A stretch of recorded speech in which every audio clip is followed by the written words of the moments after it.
கடலூர் மேற்கு மாவட்டத்தின் சார்பிலே சிறப்பாக ஒருங்கிணைக்கப்பட்டிருக்கின்ற இந்த சிறப்பு செயற்குழு கூட்டத்துக்கு தலைமையேற்று சிறப்பித்துக் கொண்டிருக்கின்ற அன்பு தம்பி வீர திராவிடமணி அவர்களே, இங்கே முன்னிலை வகித்து சிறப்பித்துக் கொண்டிருக்கின்ற நிர்வாகிகள் சந்தோஷ், காசி புயல், ஆனந்தன், வேல்முருகன், ஜான் செங்குட்டுவன், சஞ்சய் காந்தி, கௌதமன், ஆர்த்தரசு உள்ளிட்ட தோழர்களே, நம்ம எல்லாம் வரவேற்று சிறப்பித்திருக்கின்ற தமிழ் மொழி அவர்களே, எனக்கு முன்னால் இங்கே உரையாற்றி சிறப்பித்த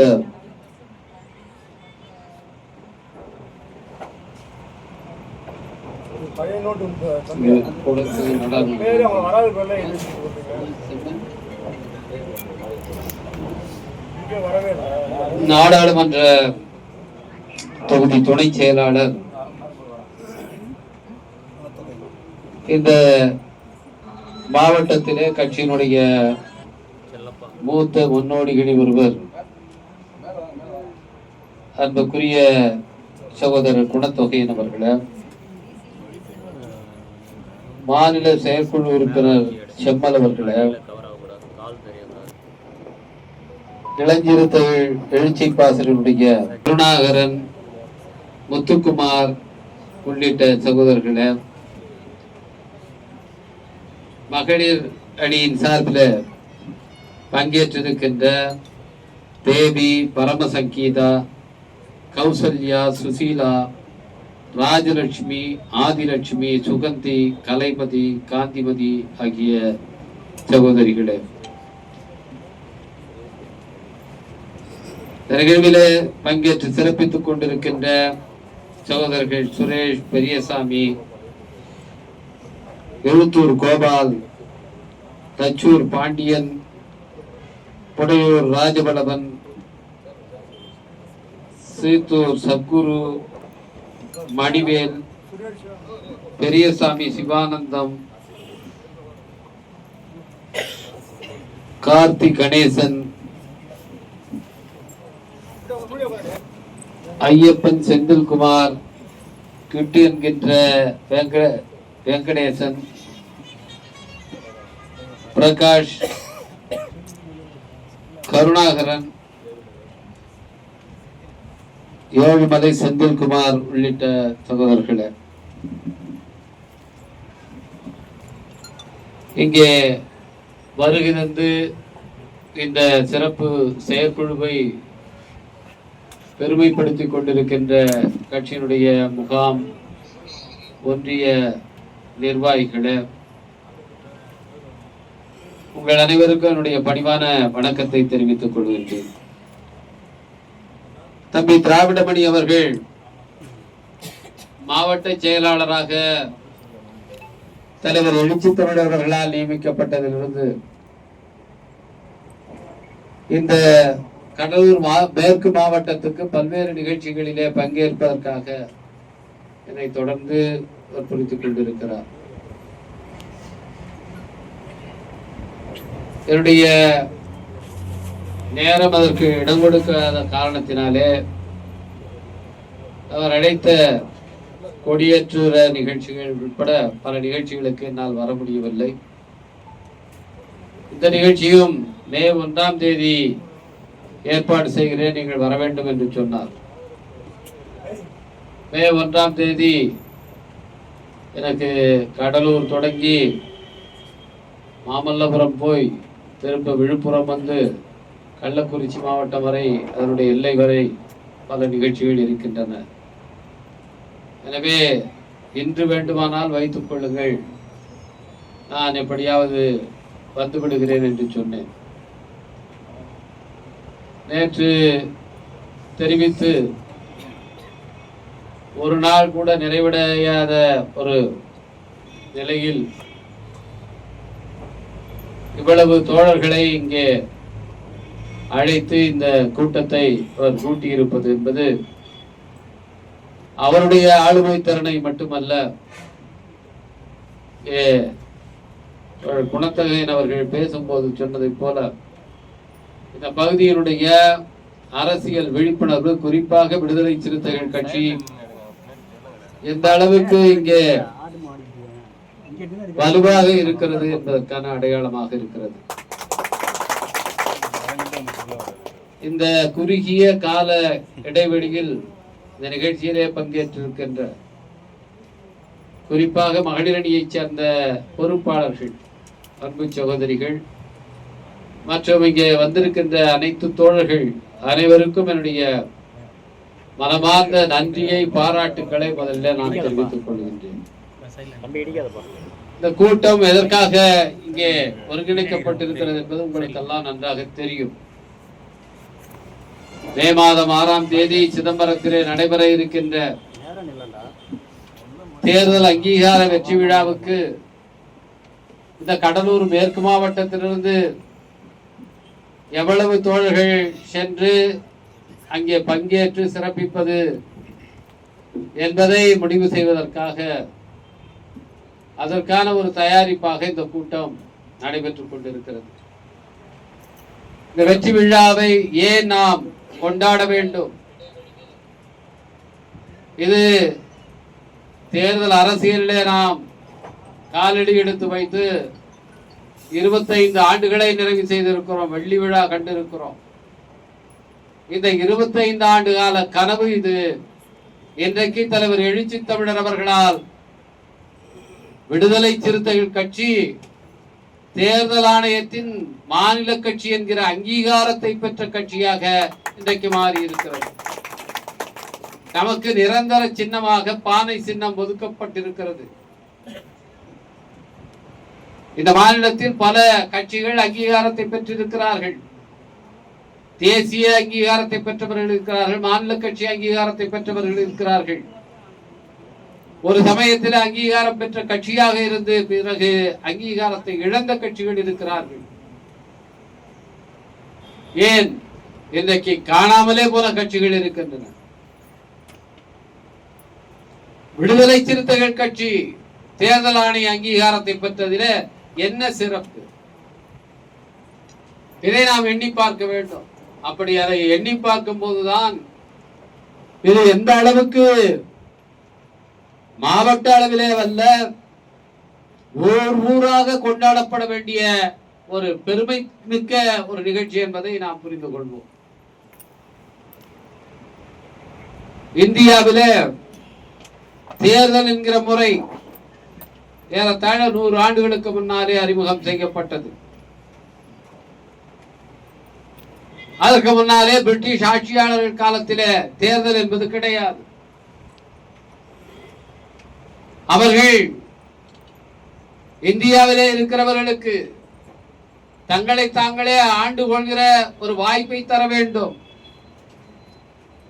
ஒரு ஆட்சி முறையை இவர்களுக்கு அறிமுகப்படுத்த வேண்டும், அதிலே அவர்களும் பங்கேற்க செய்ய வேண்டும் என்று அவர்கள் முடிவெடுத்து இதற்காக ஒரு குழுவை இங்கிலாந்திலிருந்து இந்தியாவுக்கு அனுப்புகிறார்கள். 1919ஆம் ஆண்டில் அன்றைக்கு 28 வயது கொண்டவராக இருந்த புரட்சி அம்பேத்கர் அவர்கள் முதன்முறையாக அரசியல் ரீதியாக ஒரு தலையீட்டை செய்தார் என்றால் அந்த 1919ஆம் ஆண்டு இந்தியாவிலே பயணம் மேற்கொண்ட அந்த குழுவிடத்திலே இங்கே ஒரு ஆட்சி முறை வந்தால் அதிலே ஒடுக்கப்பட்ட மக்களுக்கு எப்படி பிரதிநிதித்துவம் இருக்க வேண்டும், அவர்களுக்கு தங்கள் பிரதிநிதிகளை தேர்ந்தெடுப்பதற்கான வழிமுறை என்னவாக இருக்க வேண்டும் என்று அவர் அளித்த மனுதான். நேரத்திலே அவர் எந்த கட்சியையும் வைத்திருக்கவில்லை, எந்த இயக்கத்தின் சார்பாகவும் அவர் அந்த குழுவை சந்திக்கவில்லை. புரட்சி அம்பேத்கருக்கு முன்பு அதே குழுவை 2 பேர் முக்கியமானவர்கள், இந்த ஒடுக்கப்பட்ட மக்களுடைய பிரதிநிதிகள் என்று சொல்லிக் கொள்கிறவர்கள் சந்தித்து பேசினார்கள். அதில் ஒருவர் என்ன கோரிக்கை வைத்தார் என்றால் இந்த மக்களுக்கு வாக்களிப்பதற்கு தெரியாது. எனவே அனைவருக்கும் வாக்கு உரிமை கொடுக்க வேண்டாம். குறிப்பிட்ட அளவில் சொத்து உள்ளவர்களுக்கு அவர்களுக்கு மட்டும் வாக்குரிமை அளிக்கலாம் என்று ஒருவர் ஆலோசனை சொன்னார். இன்னொருவர் இந்த மக்களுக்கு தேர்வு முறையிலே பிரதிநிதியை தேர்ந்தெடுத்துக் கொள்கிற வாய்ப்பை வழங்க வேண்டாம், அதற்கு பதிலாக நீங்களே ஒரு சில பேரை நியமனம் செய்து விடுங்கள் என்று சொன்னார். ஆனால் புரட்சியாளர் அம்பேத்கர் தான் இந்த ஒடுக்கப்பட்ட மக்களுடைய பிரதிநிதிகள் தேர்தல் முறையிலே தேர்ந்தெடுக்கப்பட வேண்டும், அதை தேர்ந்தெடுப்பதற்கான அந்த தகுதி வயது வந்தவர்கள் அனைவருக்கும் வழங்கப்பட வேண்டும், வயது வந்தவர்கள் அனைவருக்கும் வாக்குரிமை அளிக்கப்பட வேண்டும் என்ற கோரிக்கை இந்திய அரசியலில முதலிலே அழுத்தம் திருத்தமாக இந்த ஒடுக்கப்பட்ட மக்கள் சார்பில் முன்வைத்தவர் புரட்சி அம்பேத்கர் அவர்கள் 100 வருஷத்துக்கு முன்னால. ஆனால் அன்றைக்கு இருந்த பிரிட்டிஷ் அரசாங்கம் தேர்தல் முறையிலே இவர்களை பங்கெடுக்க செய்யவில்லை, நியமன முறையிலே தான் இவர்களது பிரதிநிதிகளை அவர்கள் நியமித்தார்கள். அப்படி நியமிக்கும் போது இந்தியாவிலேயே அன்றைக்கு இருந்த அந்த சட்ட மேலவை அதற்கு ஒடுக்கப்பட்ட மக்களின் சார்பிலே முதலில் நியமிக்கப்பட்டவர் தமிழ்நாட்டை சேர்ந்த பெருந்தலைவர் MC ராஜா என்பவர் தான். அவர்தான் முதலில் இந்தியாவிலேயே முதன்முறையாக நியமிக்கப்பட்டார். அவர் இந்தியா முழுவதும் பயணம் செய்து இந்த மக்களுடைய பிரச்சனைகளுக்காக வாதாடினார், போராடினார், குரல் கொடுத்தார். அதற்கு பிறகு 1935ஆம் ஆண்டில்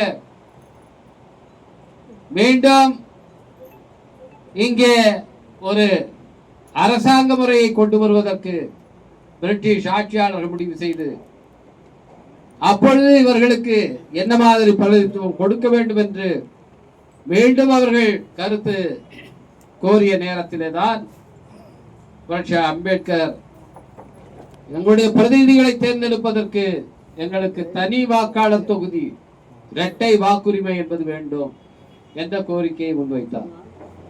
அதற்கு ஆங்கிலேய அரசாங்கம் ஏற்றுக்கொண்டு இவர்களுக்கு இரட்டை வாக்குரிமை வழங்கிய போது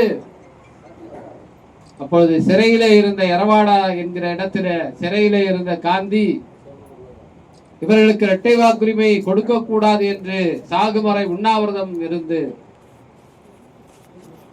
இந்த மக்களுக்கு கொடுக்கப்பட்ட அந்த உரிமையை தன்னுடைய உயிரை காட்டி பறித்தார். அப்பொழுது போடப்பட்டதுதான் 1932 பூனா ஒப்பந்தம் என்ற ஒப்பந்தம். அதிலே இவர்களுக்கு எவ்வளவு பேர் கொடுப்பது, எப்படி இவர்கள் வாக்களிப்பது என்கிற முறை தீர்மானிக்கப்பட்டது. அப்பொழுதும் எல்லோருக்கும் வாக்குரிமை வந்துவிடவில்லை, எல்லாரும் ஓட்டு போடுற உரிமை வந்து விடவில்லை. இந்த சமூகத்தில் சுமார் 10% பேர் கூட 110 பேருக்கு கூட அன்றைக்கு ஓட்டு கிடையாது. எப்போ எல்லாருக்கும் ஓட்டு வந்தது? புரட்சி அம்பேத்கர் அவர்கள் அரசமைப்பு சட்டத்தை இயற்றுகிற வாய்ப்பை பெற்ற போது, அதனுடைய தலைவராக நியமிக்கப்பட்ட போது, அப்போதுதான் வயது வந்த அனைவருக்கும் வாக்குரிமை என்பதை அரசமைப்பு சட்டத்திலே கொண்டு வந்தார். அது வரைக்கும் பெண்களுக்கெல்லாம் ஓட்டு கிடையாது, ஒடுக்கப்பட்ட மக்களுக்கு ஓட்டு கிடையாது. இந்த ஓட்டு உரிமை நமக்கு வந்து 75 ஆண்டுகள் ஆகிறது. 1950 இந்த அரசமைப்பு சட்டம் நடைமுறைக்கு வந்ததற்கு பிறகுதான் இந்த ஓட்டு உரிமை என்பது நமக்கு வந்தது. இந்த ஓட்டு உரிமை வந்ததற்கு பிறகு முதல்ல 1952 தேர்தல் நடந்தது. ஒவ்வொரு 5 ஆண்டுக்கும் தேர்தல் நடக்கிறது. சட்டமன்ற தேர்தல், நாடாளுமன்ற தேர்தல் நடக்கிறது. இந்த தேர்தலிலே பல கட்சிகள் போட்டியிடுகிறார்கள். தமிழ்நாட்டில பெரிய பெரிய தலைவர்கள் எல்லாம் இருந்தார்கள். அன்றைக்கு ரெட்டைமலை சீனிவாசன் அவர்கள் இருந்தார், என் சிவராஜ் அவர்கள் இருந்தார், அதற்கு பிறகு சுவாமி சகஜானந்தா அவர்கள் இருந்தார், என் இளையபெருமாள் அவர்கள் இருந்தார். அவர்களே பல கட்சிகளை உருவாக்கினார்கள், பல கட்சிகளில் அவர்கள் போய் சேர்ந்தார்கள். இப்படியெல்லாம் தலைவர்கள் இந்த சமூகத்துக்கு இருந்தாலும் கூட, இவர்களே பல கட்சிகளை வைத்திருந்தாலும் கூட, இந்த 75 வருஷத்துல எந்த ஒரு கட்சியும் தேர்தல் ஆணையத்தினுடைய அங்கீகாரத்தை பெறவில்லை. 75 ஆண்டுகளில இந்தியா சுதந்திரம் அடைந்து தேர்தல் நடத்தப்படுகிற இந்த 75 ஆண்டுகளில தமிழ்நாட்டில ஒடுக்கப்பட்ட மக்களுக்காக புரட்சி அம்பேத்கர் அவர்களுடைய பாதையில துவக்கப்பட்ட ஒரு கட்சி தேர்தல் ஆணையத்தை அங்கீகாரத்தை பெற்றிருக்கிறது என்று சொன்னால் அது விடுதலை சிறுத்தைகள் கட்சிதான். அந்த பெருமையை நமக்கு வாங்கி தந்திருக்கிறவர் தான் தலைவர் எழுச்சி தமிழர். எவ்வளவு ஒரு பெரிய மகத்தான சாதனை, 75 ஆண்டுகள்ல இல்லாத சாதனை. அதற்கு முன்பாக உங்களுக்கு சொன்னேன், ஏறத்தாழ ஒரு 30 ஆண்டுகள் தேர்தல் நடந்திருக்கிறது. அப்பொழுதும் கிடைக்காத ஒரு வாய்ப்பு. எனவே அப்படியான ஒரு அரிய சாதனையை இன்றைக்கு தலைவர் எழுச்சி தமிழர் அவர்கள் நிகழ்த்தி இருக்கிறார். இந்த கட்சி ஏதோ கோடீஸ்வரர்களை கொண்ட கட்சி அல்ல, பெரிய நில உடைமையாளர்களை கொண்ட கட்சி அல்ல, பெரிய ஆலை அதிபர்களை கொண்ட கட்சி அல்ல, பெரிய கார்ப்பரேட் முதலாளிகளுடைய ஆதரவு பெற்ற கட்சி அல்ல, பெரிய தொழிலதிபர்கள் இந்த கட்சிக்கு உதவுகிறார்களா என்றால் இல்லை. ஏழை பாழைகள், 3 வேளை சாப்பிடுவது என்பதே அரிதாக இருக்கிற மக்கள், இன்னமும் எழுத்தறிவு பெறாத மக்கள் இருக்கின்ற ஒரு சமூகம். இந்த சமூகத்தை இன்றைக்கு ஒரு அரசியல் சக்தியாக உருமாற்றி இந்த மக்களுடைய ஒரு இயக்கமாக இதை முன்னெடுத்து மிகுந்த போட்டி கொண்ட இந்த அரசியல் உலகிலே, மிகுந்த பொறாமை கொண்ட இந்த அரசியல் உலகிலே, சதியும் சூழ்ச்சியும் நிறைந்த இந்த அரசியல் உலகில இன்றைக்கு இந்த மக்களுக்கு, இந்த கட்சிக்கு ஒரு தேர்தல் ஆணைய அங்கீகாரத்தை தலைவர் எழுச்சி தமிழர் பெற்றிருக்கிறார் என்று சொன்னால் மிகப்பெரிய சாதனை, சாதாரண விஷயம் அல்ல. என்றால் இந்த தமிழ்நாட்டிலேயே விடுதலை சிறுத்தைகள் கட்சி தேர்தல் அரசியல் நுழைந்த நேரத்திலேயே பல பேர் தங்களை உயர்ந்த சாதிக்காரர்கள் என்று சொல்லிக் கொள்கிறவர்கள் கட்சி ஆரம்பித்தார்கள். அந்த கட்சிகள் எல்லாம் இன்றைக்கு இல்லை. பல பேர் அமைச்சர்களாக இருந்தவர்கள், அவர்கள் கட்சி ஆரம்பித்தார்கள். அந்த கட்சிகளை அவர்களால் நடத்த முடியவில்லை. உங்களுக்கு எல்லாருக்கும் நன்றா தெரியும், அதுவும் இந்த பகுதி மக்களுக்கு, இங்க இருக்கிற இளைஞர்களுக்கு, நம்முடைய முன்னோடிகளாக இருக்கின்ற இந்த பகுதியிலே இருந்து பணியாற்றுகின்ற குணத்தொகையினுக்கு, குமாருக்கு, உங்களுக்கு எல்லாருக்குமே தெரியும் 25 ஆண்டுகளுக்கு முன்னாலே எத்தனை இடர்பாடுகளை நாம் எல்லாம் சந்தித்தோம், எவ்வளவு அடக்குமுறைகளை சந்தித்தோம், பெண்கள் எவ்வளவு பேர் போலீசாருடைய தாக்குதலுக்கு ஆளானார்கள். ஒகளூர்ல போலீஸ் படையே முற்றுகையிட்டு நம்முடைய தாய்மார்களை தாக்கியது. அதிலே ஒரு பெண் கருச்சிதைவுக்கு ஆளானார். நடந்த துப்பாக்கி சூட்டிலே இளைஞர்கள் படுகொலை செய்யப்பட்டார்கள். எத்தனை பேர் மீது குண்டர் தடுப்பு சட்ட வழக்குகள், எத்தனை பேர் மீது கொடா சட்ட வழக்குகள், எல்லா வழக்குகளையும் கடந்து இன்றைக்கு இந்த இயக்கம் தலைவர் எழுச்சி தமிழர் அவர்கள் பின்னால் உருக்குலையாமல் ஒரு மாபெரும் இயக்கமாக இன்றைக்கு உருவெடுத்திருக்கிறது. இந்த வெற்றியை தலைவர் எழுச்சி தமிழர் அவர்கள் சாதிப்பதற்கு அத்தனை தோழர்களும் இதற்காக வியர்வை சிந்திய, ரத்தம் சிந்திய, தன்னுடைய உழைப்பை நல்கிய அத்தனை பேருமே காரணமாவார்.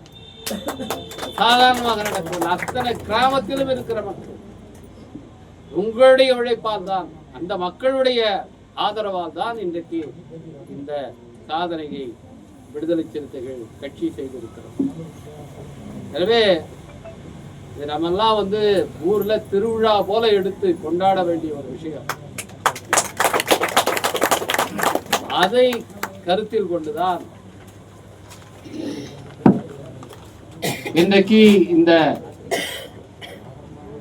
தேர்தல் ஆணைய அங்கீகாரம் பெறுவதற்கு அடிப்படையாக இருந்தது விழுப்புரம் நாடாளுமன்ற தொகுதியில பெற்ற வெற்றியும் சிதம்பரம் நாடாளுமன்ற தொகுதியில பெற்ற வெற்றியும். எனவே அந்த அடிப்படையில இந்த 2 இடங்களிலும் இந்த வெற்றி விழாவை நாம் கொண்டாடுவோம் என்று தலைவர் முடிவெடுத்ததன் விளைவாக முதல்ல விழுப்புரத்தில அந்த வெற்றி விழாவை நாம் கொண்டாடினோம். அடுத்ததாக மே 6ஆம் தேதி சிதம்பரத்திலே இந்த வெற்றி விழாவை கொண்டாட இருக்கிறோம். நம்ம வீட்டில பல பண்டிகைகளை கொண்டாடுகிறோம். தனிப்பட்ட முறையிலே நம்முடைய குடும்பங்களிலே பல விழாக்களை கொண்டாடுகிறோம். இன்றைக்கு நம்முடைய குடும்பங்களிலேயே பிள்ளைகளுக்கு பிறந்தநாள் விழா கொண்டாடுவது வழக்கமான சகஜமான நடைமுறையாக மாறி இருக்கிறது. எனவே அப்படி நாம் இன்றைக்கு இதையெல்லாம் நினைவிலே வைத்திருக்க வேண்டும், இதையெல்லாம் அங்கீகரிக்க வேண்டும் என்கின்ற விழிப்புணர்வை பெற்றிருக்கிறோம். ஒரு விழாவை கொண்டாடுறோம்னா அதற்கான பொருளாதார வசதியை நாம் பெற்றிருக்கிறோம் மட்டுமல்ல, அதற்கான விழிப்புணர்வை நாம் பெற்றிருக்கிறோம். முதல்லாம் 30 வருஷத்துக்கு முன்னால கிராமங்கள்ல 2 பண்டிகை தான், தீபாவளி, பொங்கல். அதுவும் பொங்கல் கூட எல்லா ஊர்லயும் சிறப்பாக கொண்டாட மாட்டார்கள். டெல்டா மாவட்டங்கள்ல பொங்கல் சிறப்பாக கொண்டாடப்படும். வறட்சியான மாவட்டங்கள்ல பொங்கல் அவ்வளவு சிறப்பாக கொண்டாட மாட்டார்கள். தீபாவளி என்பதுதான் பரவலாக கொண்டாடப்படுகிற ஒரு பண்டிகையாக இருந்தது. மற்ற சமயங்கள்ல போய் கார்த்திகை மாதத்துல தீபத்தை கொண்டாடுவதாக கிடையாது. ஆடி மாசத்துல ஆடிப்பெருக்கு எல்லா இடத்திலையும் கொண்டாடப்படுவது கிடையாது. குறிப்பாக ஒடுக்கப்பட்ட மக்கள் மத்தியில அந்த வழக்கம் எல்லாம் எல்லா இடத்திலும் கிடையாது. ஆனால் இன்னைக்கு இந்த மக்களும் எல்லா விழாக்களையும் கொண்டாடக்கூடியவர்களாக மாறி இருக்கிறார்கள். அந்த அளவுக்கு தற்சார்பு கொண்டவர்களாக மட்டுமல்ல, விழிப்புணர்வு கொண்டவர்களாக மாறி இருக்கிறார்கள்.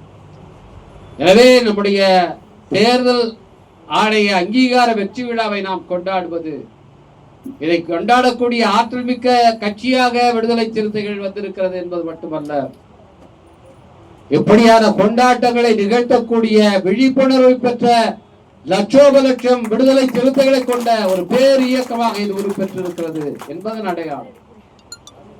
எனவே அந்த விழாவில் நீங்கள் பங்கேற்பது என்பது மிக மிக முக்கியமானது. இன்றைக்கு தலைவர் எழுச்சி தமிழர் அவர்கள் என்ன கருத்தை சொல்கிறார், விடுதலை சிறுத்தைகள் என்ன நிலைப்பாட்டை எடுக்கிறார்கள் என்பதை எல்லாரும் உன்னிப்பா பார்க்கிறார். காஷ்மீரில தீவிரவாதிகள் அப்பாவி மக்கள் 26 பேரை படுகொலை செய்தார்கள். அதை எல்லாரும் கண்டித்தார்கள். தலைவர் எழுச்சி தமிழர் தான் உடனடியாக இதை பற்றி கலந்தாலோசனை செய்வதற்கு உடனடியாக அனைத்து கட்சி கூட்டத்தை கூட்ட வேண்டும் என்று கூடுதலாக ஒரு கருத்தை வெளியிட்டார். 2 நாட்களிலே மோடி அரசாங்கம் அனைத்து கட்சி கூட்டத்தை கூட்டியது. அந்த கோரிக்கை தமிழ்நாட்டில் நீங்க பாருங்க, வேற எந்த கட்சியும் வைக்கவில்லை. விடுதலை சிறுத்தைகள் கட்சியை தவிர, தலைவர் எழுச்சி தமிழரை தவிர அனைத்து கட்சி கூட்டத்தை கூட்ட வேண்டும் என்ற கருத்தை ஒரு கட்சி கூட தமிழ்நாட்டில் வைக்கல. தலைவர் எழுச்சி தமிழர் தான் சொன்னார். அந்த கூட்டம் கூட்டப்பட்டது. எனக்கு சாதிவாரி கணக்கெடுப்பு மேற்கொள்ளப்பட வேண்டும் என்று தலைவரும் நானும் நாடாளுமன்றத்திலே வலியுறுத்தினோம், வலியுறுத்தி பேசினோம், கேள்விகளை எழுப்பினோம். ஏற்கனவே ஒடுக்கப்பட்ட மக்களுக்கு, எஸ்சி எஸ்டி மக்களுக்கு சாதி அடிப்படையில் தான் மக்கள் தொகை கணக்கெடுப்பு செய்யப்படுகிறது.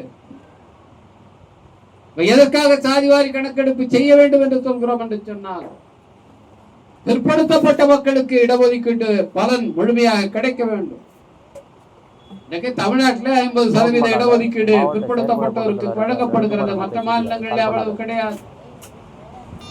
அவர்கள் இடஒதுக்கீட்டின் அளவை உயர்த்தினால் உடனடியாக அந்த சட்டத்தை நீதிமன்றம் தலையிட்டு ரத்து செய்து விடுகிறார்கள். தமிழ்நாட்டிலே இருக்கிற சட்டத்தையும் ரத்து செய்திருப்பார்கள். ஆனால் செல்வி ஜெயலலிதா அவர்கள் அன்றைக்கு அவருக்கு இருந்த செல்வாக்கை பயன்படுத்தி நரசிம்மராவ் அவர்களுக்கு அழுத்தம் தந்து இதை அரசமைப்பு சட்டத்தினுடைய 9வது அட்டவணையில இந்த சட்டத்தை இடம்பெற செய்த காரணத்தினாலே இதுவரைக்கும் 69% இடஒதுக்கீடு இருக்கிறது. 50% இடஒதுக்கீட்டை பிற்படுத்தப்பட்டவர்கள் இன்றைக்கு அனுபவித்துக் கொண்டிருக்கிறார்கள்.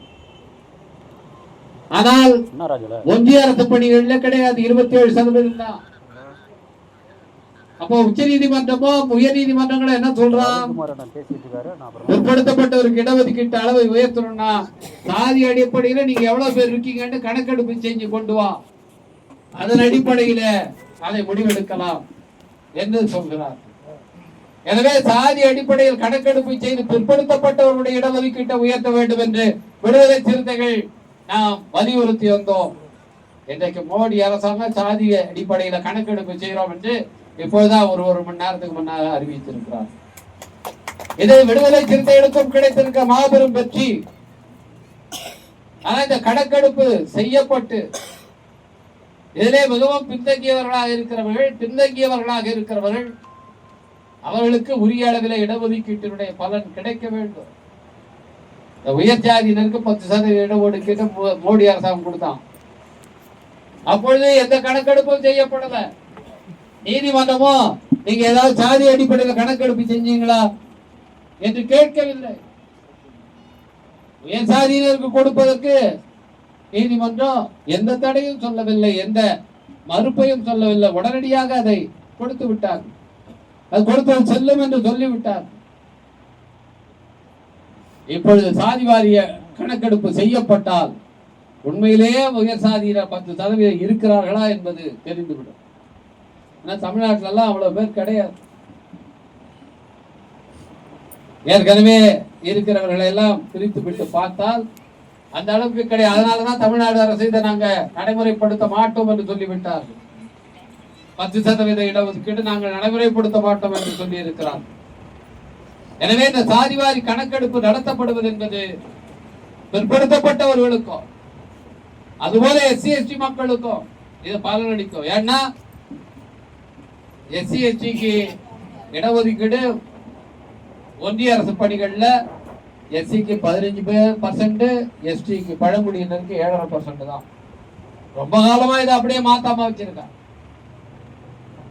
இன்னைக்கு இவர்களுடைய மக்கள் தொகை கணக்கெடுப்பு அதற்கேற்ப பிற்படுத்தப்பட்டோருக்கு இடஒதுக்கீடு உயர்த்தப்படும் போது எஸ்சி எஸ்டி மக்களுடைய இடஒதுக்கீடும் உயர்த்தப்படும். நாம் ஏற்கனவே தமிழ்நாட்டில் கேட்டுட்டு இருக்கோம். நீங்க ரொம்ப காலமா இந்த 19% என்று சொல்லிக் கொண்டிருக்கிறீர்கள். இதை 24% உயர்த்த வேண்டும். எஸ்சிக்கான இடஒதுக்கீட்டை இருக்கிற ஒடுக்கப்பட்ட மக்களுக்கு பட்டியல் சமூக மக்களுடைய இடஒதுக்கீட்டை 24 விழுக்காடாக உயர்த்த வேண்டும். என்ன மக்கள் தொகை கணக்கெடுப்புல வந்திருக்கு, அவ்வளவு பேர் இங்க இருக்கிறார்கள்.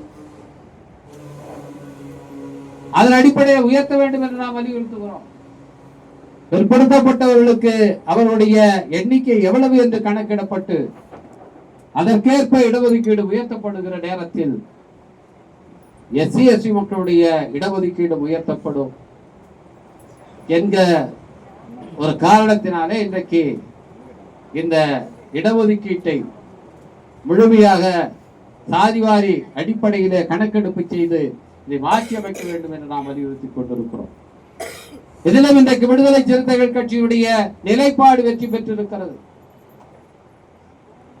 எனவே இன்றைக்கு இது ஒடுக்கப்பட்ட மக்களுக்காக குரல் கொடுக்கிற கட்சியாக மட்டுமில்லை, நாட்டிலே இருக்கிற அனைத்து தரப்பு மக்களுக்குமான ஒரு கட்சியாக இன்றைக்கு வளர்ச்சி அடைந்திருக்கிறது. அனைத்து தரப்பு மக்களும் ஏற்றுக்கொள்கிற ஒரு மாபெரும் தலைவராக, அனைத்து தரப்பு மக்களால் மதிக்கப்படுகிற ஒரு மகத்தான தலைவராக நம்முடைய தலைவர் எழுச்சி தமிழர் அவர்கள் உருவெடுத்திருக்கின்றார். அதை கொண்டாடுகிற ஒரு தருணமாக இந்த மே 6ஆம் தேதி சிதம்பரத்தில் நடைபெறுகிற அந்த வெற்றி விழாவிலே நீங்கள் திரளாக பங்கேற்க வேண்டும். நபி திராவிடமணி அவர்கள் இங்கே 3 தீர்மானங்களை போட்டிருக்கிறார். மே 6ஆம் தேதி நடைபெறுகிற அந்த கூட்டத்திலே வெற்றி விழாவில இந்த கடலூர் மேற்கு மாவட்டத்தின் சார்பில் 5000 பேர் பங்கேற்பது என்று தீர்மானம் போட்டிருக்கிறார். தலைவர் சொல்லும் போது எப்பயுமே சொல்லுவார், எதாவது நினைத்தாலும் எதை சிந்தித்தாலும் பெரிதாக சிந்திக்க வேண்டும், அதையும் கிராண்டா செய்யணும்.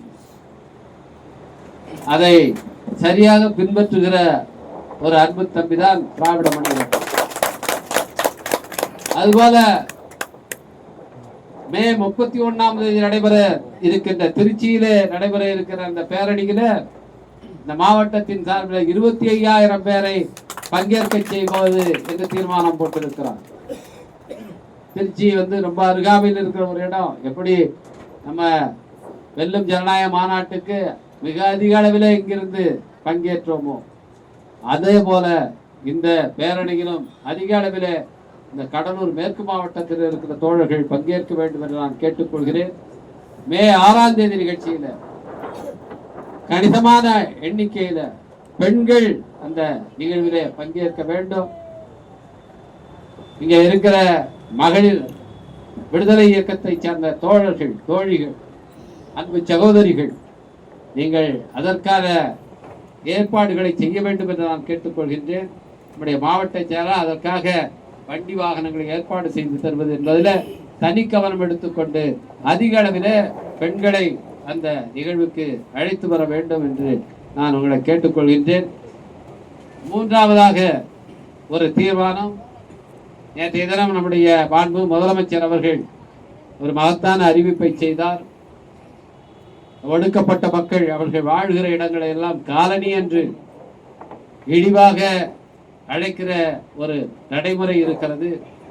இது அவர்களை புண்படுத்துவதாக இருக்கிறது. வருவாய்த்துறை ஆவணங்களிலும் அது பதிவு செய்யப்படுகிறது. எனவே அவர்களை இழிவுபடுத்துவதாக கையாளப்படுகிற இந்த காலனி என்கிற சொல்லை இனிமேல் பொது பயன்பாட்டில இடம்பெறாமல் நீக்குகிறோம் என்று ஒரு அறிவிப்பை செய்திருக்கின்றார். நீண்ட காலமாக விடுதலை சிறுத்தைகள் முன்வைத்துக் கொண்டிருந்த கோரிக்கை அது. குறிப்பாக நம்முடைய சட்டமன்ற உறுப்பினர்கள், சட்டமன்ற குழு தலைவர் அருமை தோழர் சிந்தனை செல்வன் அவர்கள் தொடர்ந்து அங்கே வலியுறுத்தி வந்தார். நம்முடைய தலைவர் எழுச்சி தமிழர் அவர்களுடைய அந்த வழிகாட்டுதல் அடிப்படையில் சிந்தனை செல்வன் அவர்கள் தொடர்ந்து இதை வலியுறுத்தி இன்றைக்கு விடுதலை சிறுத்தைகளுடைய அந்த நீண்டகால கோரிக்கை அதுவும் இன்றைக்கு நடைமுறைக்கு வந்திருக்கிறது, அறிவிப்பாக வந்திருக்கிறது. அதற்காக மாண்புமிகு தமிழ்நாடு முதலமைச்சர் அவர்களுக்கு நன்றி தெரிவிக்கிற தீர்மானம் இங்கே நிறைவேற்றப்படுகிறது. இந்த தீர்மானங்களை நிறைவேற்றுவதோடு இல்லாமல் என்னுடைய முதன்மை தீர்மானமாக இந்த செயற்குழு எதற்காக கூட்டப்பட்டதோ அந்த தீர்மானமாக இந்த மே 6ஆம் தேதி நிகழ்ச்சியில 5,000 பேர் இங்கிருந்து பங்கேற்பது என்பதை நீங்கள் உறுதியாக நிறைவேற்ற வேண்டும். அதை நிறைவேற்றுவதற்கு நீங்கள் எல்லாம் இங்கே ஒரு சபதம் எடுத்துக்கொள்ள அந்த வெற்றி விழாவை ஒரு மிகப்பெரிய மாபெரும் வெற்றி விழாவாக நீங்கள் மாற்றி தர வேண்டும் என்று உங்கள் அனைவரையும் நான் உரிமையோடு அன்போடு வலியுறுத்தி கேட்டுக்கொண்டு இந்த சிறப்பு செயற்குழுவிலே என்னை அழைத்து பேச வாய்ப்பளித்தமைக்காக கடலூர் மேற்கு மாவட்டத்தினுடைய மாவட்ட செயலாளர் தம்பி திராவிடமணி அவர்களுக்கு எனது நன்றியை சொல்லி அமைகிறேன். வணக்கம். வேண்டுகோளுக்கு இணங்க நமது நாடாளுமன்ற உறுப்பினரை பற்றி ஒரு கவிதையை வாசிக்க வேண்டும் என்று கேட்டார். அவருக்கு எல்லாரும் முன்னாடியும் கவிதையை வாசிப்பார். கட்சியின் பொதுச் செயலாளரும் நாடாளுமன்ற உறுப்பினருமான அருமையண்ணன் அவர்களுக்கு பணிவார்ந்த வணக்கம். என்னை பள்ளி காலத்திலிருந்து இந்த வரை அங்கீகரிப்பதில் தவறாத அண்ணன் திராவிடமணி அவர்களுடைய நெஞ்சமிருந்த நன்றியோடு அரங்கத்திற்கு வந்த பிறகு எழுதிய கவிதை, இது கவிதையா என்று தெரியாது, ஆனால் என்னுடைய உணர்வை நான் பதிவு செய்கிறேன். கருத்தாளுமை, எழுத்தாளுமை, சொல்லாளுமை, செயலாளுமை, மொத்தத்தில் நீங்கள் தலை சிறந்த பேராளுமை. அண்ணல் அம்பேத்கரின் காலம் முதல் அண்ணன் திருமாவின் காலம் வரை அறிவாளிகளை கண்டால் RSSக்கு கொஞ்சம் வளர்ச்சி தான். அதனால்தான் இந்துத்துவவாதிகள் உங்களுக்கு குறிவைத்தார்கள். இருந்தாலும் எங்களுக்கு பெருமைதான். நம் தலைவனை பார்த்து அன்று ராஜபக்சே சொன்னான், நீ பிரபாக நாள் என்று. என்று RSS காரன் அழகா சொல்லியிருக்கிறான், நீங்கள் அம்பேத்கரிவாதி என்று. நாடாளுமன்றத்தில் நீங்கள் பேச இருந்தால் பாசிசம் பதறுகிறது, மோடி அமித்ஷா அலறுகிறார்கள். உங்களை பார்த்தவர்களுக்கும் உங்கள் எழுத்துக்களை படித்தவர்களுக்கும் கொஞ்சம் ஆச்சரியம். பார்ப்பதற்கு மென்மையாக தெரிகிறார், ஆனால் இவர் எழுத்தும் கருத்தும் வெறுப்பாக இருக்கிறது என்று. அவர்களுக்கு தெரியாது, சிறுத்தைகள் வெறுப்பாகவும் இருப்பார்கள், பொறுப்பாகவும் இருப்பார்கள், நிச்சயமாய் வெறுப்பாக மட்டும் இருக்க மாட்டார்கள். வெறுப்பை விதைப்பதற்கு நாங்கள் சங்கிகள் அல்ல, வெறுப்பை விதைப்பதற்கு நாங்கள் சங்கிகள் அல்ல, சமூக பொறுப்போடு இயங்கும் தலைவர் திருமாவின் தம்பிகள். சிறுத்தைகளை எதை கொடுத்தாவது விலை பேசிவிடலாம், இல்லை என்றால் வெட்டி வீசி விடலாம் என்று சாதாரணமாய் கணக்கு போடுகிறது சனாதனம். சிறுத்தைகளை எதை கொடுத்தாவது விலை பேசி விடலாம், இல்லை என்றால் வெட்டி வீசி விடலாம் என்று சாதாரணமாய் கணக்கு போடுகிறது சனாதனம். விலை பேசுவதற்கும் வெட்டி வீசுவதற்கும் நாங்கள் ஒன்றும் ஆடுகள் அல்ல, அம்பேத்கரின் பிள்ளைகள். நாங்கள் எத்தனை முறை உரைக்க சொன்னாலும் RSSன் மடையர்களுக்கு மட்டும் இன்னும் உரைக்கவே இல்லை. இன்று என் மீது கற்களை வீசியவர்கள் ஒரு நாள் பூக்களை வீசுவார்கள் என்று நம் தலைவர் சொன்னதை நாடு இன்று அறிய தொடங்கியிருக்கிறது. அதனால்தான் நமக்கு கிடைத்திருக்கிறது மகத்தான அங்கீகாரம். சாவுக்கு கொல்லி வைத்த பானை இன்று சாதிக்கும் சனாதனத்திற்கும் கொல்லி வைத்திருக்கிறது. இதுதான் வளவரின் வரலாற்று பாய்ச்சல். சாவுக்கு கொல்லி வைத்த பானை இன்று சாதிக்கும் சனாதனத்திற்கும் கொல்லி வைத்திருக்கிறது. இதுதான் வளவரின் வரலாற்று பாய்ச்சல். நந்தனை எரித்த சனாதனம் இன்று அதே மண்ணில் எரித்து சாம்பலாக்கப்பட்டு இருக்கிறது. தில்லைக்குள்ளே நம்மை அனுமதிக்காத சனாதன மண்ணில் சனாதனத்தை வேறெடுத்து இன்றைக்கு டெல்லிக்கு போயிருக்கிறோம். நாம் சிதம்பரத்தில் ஜெயித்து விடக் கூடாது என்று குடிசைகளை குளித்தவர்கள் மக்களை சந்தித்திருந்தால் கூட கொஞ்சம் மாற்றம் நிகழ்ந்திருக்கும். குறுக்கு வழியிலே பயணித்து பழக்கப்பட்டவர்களுக்கு குருதியை குடிப்பதும் குடிசையை கொளுத்துவதும் தான் தெரியும். மக்கள் மனங்களை வெல்ல தெரியாது. மக்கள் மனங்களை எழுச்சி தமிழர் வென்றார், அதனால் தேர்தலில் வென்றார். புதுசா சிலர் கிளம்பியிருக்கிறார்கள். படத்தில் நடித்துவிட்டு இப்போது அம்பேத்கரின் படத்தை போட்டு நடித்துக் கொண்டிருக்கிறார்கள். 3 நிமிடம் கூட பேசுவதற்கு முக்கக்கூடியவர்கள் தான், 3 நிமிடம் பேசுவதற்கு முக்குகிறவர்கள் தான் முதல்வராகி கிழிக்கப் போகிறார்களாம். சமத்துவத்திற்கும் சனாதனத்திற்கும் விளக்கம் தெரியாத விடைகள் தான் பாசிசம் பாயாசம் என்று வித்தியாசமான விளக்கம் சொல்கிறார்கள். சுத்தமாக இருக்கிற என்று சத்தமாக பேசக்கூடியவர்கள் சொந்தமாக பேசவில்லை, எவனோ எழுதி கொடுத்ததை பேசிக் கொண்டிருக்கிறார்கள். அடுத்தவர்கள் இயக்கத்திலே இயங்கி படைக்கிறவர்களுக்கு இங்கேயும் இயக்குனர் உண்டு, சந்தேகமே வேண்டாம். விஜயின் பாஜகவின் கைக்குடிதான். அதனால்தான் சிறுத்தைகள் கதவை அடைத்தோம். ஆட்சியிலும் பங்கு அதிகாரத்திலும் பங்கு என்று சிறுத்தைகளை வளைக்க நினைக்கிறார்கள். பாவம், அவர்களுக்கு என்ன தெரியும்? புலி பசித்தாலும் புல்லை தின்னாது. சிறுத்தைகள் இருக்கும் வரை மோடியின் ஜம்பம் இங்கே பலிக்காது. பாமகவும் பாஜகவும் இருக்கிற அணியில் சிறுத்தைகள் ஒருபோதும் இருக்காது. இப்படி சொல்லுகிற துணிச்சல் நம் தலைவனை தேர் எவனுக்கேனும் இங்கு உண்டா? சிதம்பரத்தில் பெற்ற வெற்றி காசுக்கானதல்ல, திருமாவின் தியாகத்திற்கானது. சிதம்பரத்தில் பானை உடைப்பேன் என்று சவால் விட்டவன் எல்லாம் சாவர்கரின் பிள்ளையாகி விட்டான். தேசத்தை விழுங்க நினைத்த சனாதனவாதிகளிடம் இருந்து இந்தியாவை பாதுகாப்பது சிதம்பரமும் விழுப்புரமும் தான். நன்றி, வணக்கம்.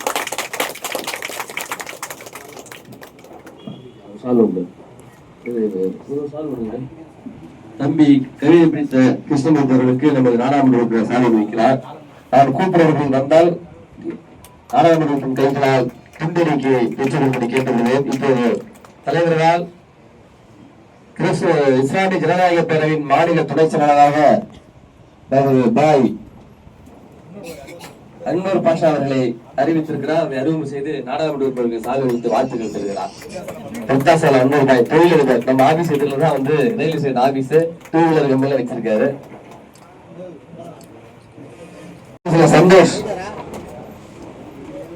சந்தோஷ் பேயாறு நடக்கிற துண்டறிக்கை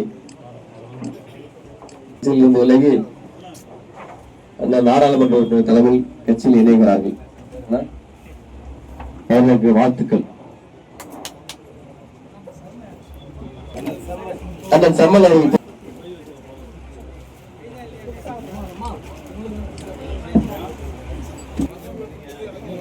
மகிழ்வேணி, கௌசல்யா, சுசிலா, சங்கீதா, தேவி, காந்தி அவர்கள் டெல்லி போர்டு ஒரு நோட்டீஸ் வாங்கி வச்சுக்கிட்டு ஃபியூச்சர் முகாம் சுகந்தி,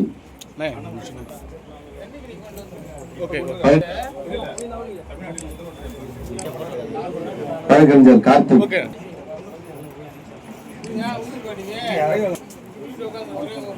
பாருங்க கூப்பிடு கண்ணகி, வேந்தன்,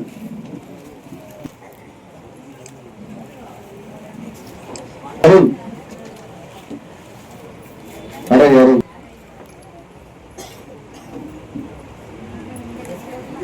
இஸ்லாமிய ஜனநாயக பேரவை மாநில துணைச் செயலாளர் அன்வர் பாஷா,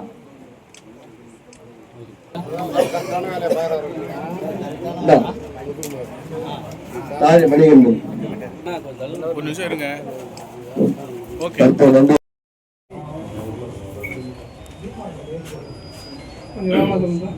மக்கள் தொகை கணக்கெடுப்பை சாதி அடிப்படையிலான கணக்கெடுப்பாக நடத்துவோம் என்று ஒன்றிய அரசு அறிவித்திருக்கிறது.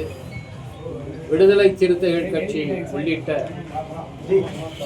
பெரும்பாலான கட்சிகள் சாதிவாரி கணக்கெடுப்பு நடத்தப்பட வேண்டும், இன்றைக்கு இருக்கிற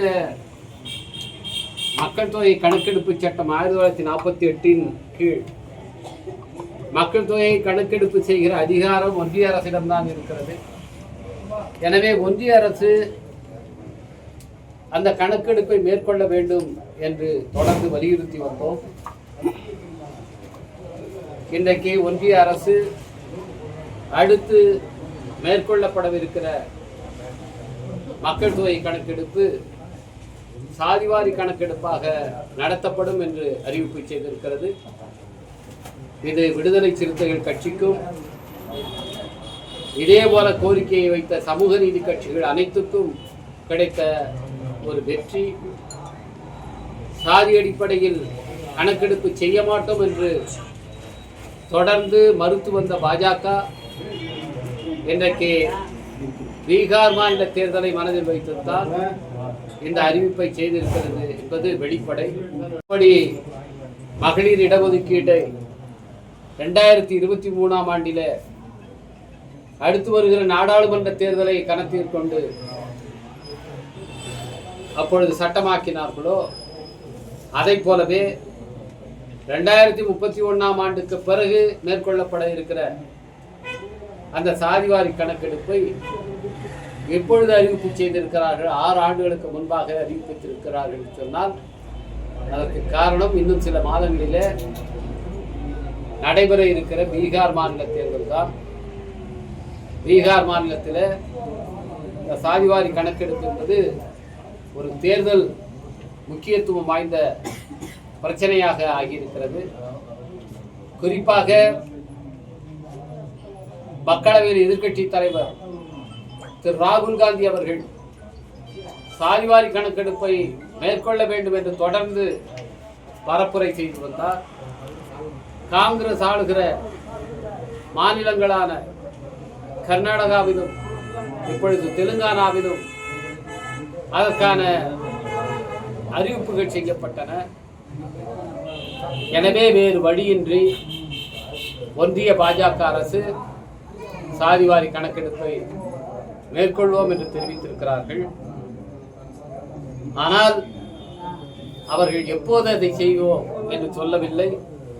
அடுத்து வருகிற கணக்கெடுப்பு என்றுதான் சொல்கிறார்கள். அடுத்து வருகிற கணக்கெடுப்பு என்றால் 2031 ஆண்டுக்கு பிறகு வருகிற கணக்கெடுப்பு. அப்போது பாஜக ஆட்சியிலேயே இருக்காது. 2029 ஆண்டு நாடாளுமன்ற தேர்தலிலே பாஜக வீட்டுக்கு அனுப்பப்படும்.